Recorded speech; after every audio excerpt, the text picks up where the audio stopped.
Si Mayor Crisel po, halawig na panahon ko ng bisto, buhay pa si Agum ko. Dahil kang Mayor si Agum ko, nakakatrabaho niya na si Mayor Crisel, and he only had very good words about her. Ako man po, nakaibanan ko siya even before I became a public servant.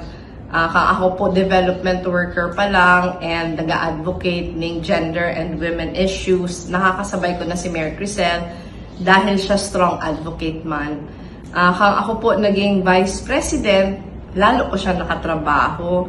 Dahil ang hinanap mi kadto mga local government officials who were not just doing well, pero malinig talaga ang track record, and saro si Mayor Crisel dyan.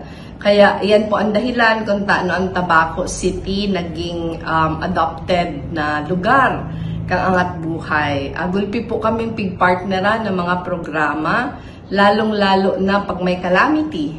Kaya kadako na calamities ang nagtama in my 6 years as Vice President. Pero ako nagdyan sa Tabaco. Nakakatrabaho ko si Mayor Crisel, and ako lang po ako, pati si staff ko, can all attest na marayon, matibayon.